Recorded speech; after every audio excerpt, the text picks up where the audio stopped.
మహాబలిపురం, దీనికి మరొక పేరు మామల్లపురం అని కూడా పిలుస్తారు. ఇది ఇండియాలోని తమిళనాడు రాష్ట్రంలో చెంగల్పట్టు జిల్లాలోని ఒక పట్టణం. ఇక్కడ ఉన్న దేవాలయాలు ప్రపంచంలో యునెస్కో వారి చేత సంరక్షింపబడుతున్న హెరిటేజ్ ప్రదేశాల్లో ఒకటి. ఇది ముఖ్యంగా రథాల రూపంలో ఉన్న దేవాలయాలు, మండపాలు, ప్రసిద్ధ గంగా అవరోహణ వంటి బహిరంగ శిల్పాలు మరియు శివుని మహిమలకు వేలాది శిల్పాలతో కూడిన రివేజ్ ఆలయానికి ప్రసిద్ధి చెందింది. ఈ ప్లేస్ని విజిట్ చేయడానికి నవంబర్ నుంచి ఫిబ్రవరి వరకు మంచిగా ఉంటుంది. ఈ నగరం ఎలా నాశనమైంది అన్నదానికి మరొక రహస్యం ఉంది. ఈ నగరం సునామీ లేదా వరదల వల్ల నీటిలో మునిగిపోయిందని కొందరు చెప్తారు. ఉరుములు మరియు యుద్ధాల దేవుడైన ఇంద్రుడు మహాబలిపురం యొక్క చక్కదనాన్ని చూసి అసూయపడి మొత్తం నగరాన్ని వరదల్లో ముంచెత్తాడని స్థానిక పురాణాలు చెప్తుంటాయి. ఇక్కడ special food grill fish, vegetarian thali, రొయ్యలు, ఎండ్రకాయలు, పీతలు. చో టెంపుల్ ఇది 8వ శతాబ్దం గ్రానైట్ బాక్సులతో నిర్మింపబడిన నిర్మాణాత్మక ఆలయం.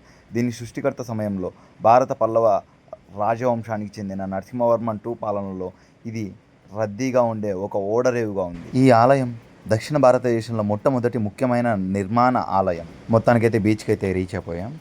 ఇక్కడ మొత్తం టెంపుల్స్, ఆర్కిటెక్చర్ లేకుంటే దాని హిస్టరీ ఒక ఎత్తు అయితే, చోర్ టెంపుల్ పక్కనే బీచ్, ఇక్కడ దొరికే చెక్క బొమ్మలు మరియు ఇక్కడ ఉండే swimming and boat riding awesome అనిపిస్తుంది.